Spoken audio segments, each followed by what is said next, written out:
The Energy Vampire. Chapter 5. The Training. It is 5 a.m. and Farah woke up for prayer. She went to the bathroom to perform ablution. She wore the prayer dress and prayed to her Creator. When she was finished, she grabbed the Holy Quran and read a couple of chapters. She put the Quran away and went back to bed. 11 a.m. Farah woke, showered, and got dressed. She went downstairs for breakfast. Her father was sitting at the table, drinking tea and reading the newspaper. "Salam alaikum, Dad." Her father replied, "Wa alaikum salam." "Do you feel better now?" he asked her. "I feel much better, Dad, thanks." "Where is Mum?" "She went out to grab a couple of things from the supermarket. She will be back soon." Farah made herself some oats and put some fruits in it. She added some nuts and chai seeds.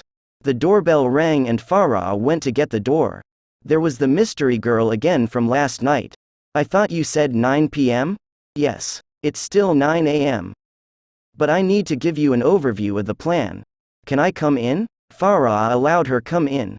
"Dad, this is my friend, we are going to hang out in my room." "Hello," her father said. "What's your name?" "My name is Elizabeth, sir. I am new to the neighborhood. My family just moved here a week ago." "Oh great. Welcome to the neighborhood. You girls have fun." Farah and Elizabeth went upstairs. "Okay, here is the plan. You will go to 2 different places. In those places, you will learn the art of hand-to-hand combat as well, using plants to paralyze the energy vampire. Remember, we need to use the energy vampire's strength against itself. For 6 days, you will get trained by 2 different teachers. After the training, then you will be ready to face the energy vampire." There was a knock on the door. "Come in," Farah said. Nura entered and gave a confused look to Elizabeth. "Elizabeth, this is Nura." "Nura, this is Elizabeth." "Nice to meet you," Elizabeth said. "Nice to meet you too," Nura responded.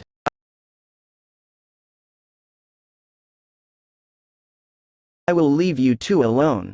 I will meet you later tonight," Elizabeth said while leaving. "She seems nice," Nora said with a hint of jealousy in her voice. "Don't tell me you are jealous," Farah teased. "I needed to check up on you. Are you feeling better now?" "I am better now, thanking you." Farah's guts told her not to warn Nura about Miss April, but she went against her instincts. "Nura, Miss April. Don't start with this, Farah," Nura interrupted. "Nura, please be careful, she killed Haneen."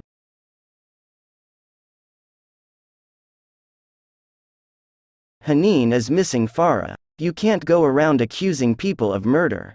There isn't any evidence that she is part of Haneen's disappearance." "Nura, please believe me." "Farah, please, I care about you. Forget about Miss April and get some rest." "If you don't believe me, I don't think we should be friends anymore. I need people in my life who have my back." She gestured for Nura to leave. "Farah, come on. Don't overreact," Nura said. "Go, Nura, please just leave." Farah went to bed. Nura looked at her lying form, and left the room. 9 p.m. There was a knock on Farah's window. Farah opened it and saw Elizabeth climbing on the wall to get into the bedroom.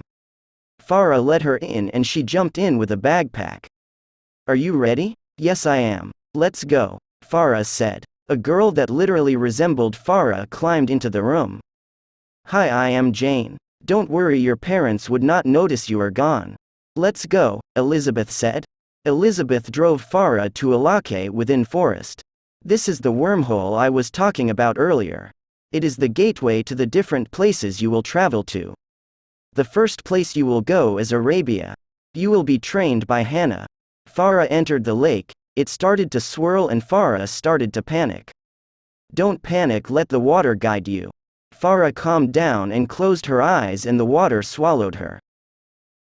She submerged from the water and climbed out of the lake. She looked around and found herself in a desert. A young woman wearing loose paints and a shirt stood in front of her. She had her face and heads covered with a big shawl. "Greetings, my name is Hannah. I have been expecting you." She helped Farah out of the lake. "Let's get you some dry clothes." There was a black stallion waiting for them. They rode together to a large open tent. Hannah handed over to her loose paints and a tunic. Farah got dry and got dressed inside the tent. Thank you for the clothes. Get some rest. Tomorrow we will start after the dawn prayer, Hannah said as she retreated back into the tent. Day 1 training. Farah woke up to the sound of water being used. Hannah was performing ablution, washing her arms to her elbows. Her long black hair was covering her beautiful face. Her olive skin matched well with the sand-colored clothes she was wearing. Hannah looked up, and the serene look she had on her face disappeared and was replaced with a stern look. It is time for prayer, she said while covering her hair. She started to pray. Farah followed suit. After they prayed together, they had breakfast. It consisted of dates with some bread and a vegetable stew.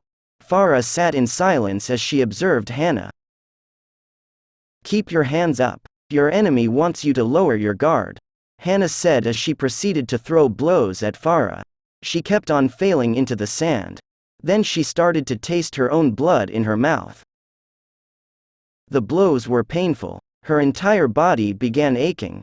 They had been at it for hours. How can you defeat the energy vampire? By the time you got yourself together, it will be too late. It will have killed you by then. These things are merciless. Farah pushed herself and continued fighting. She didn't stop. Blood was dripping from her wounds into the sand, turning it red. They continued for some hours. Day 2 archery. Today we are going to learn archery. It is an effective tool to disarm the energy vampire. It is also great for hunting. Hannah shot the arrow into the target. She made it look so easy. Your turn, make sure you aim at the target.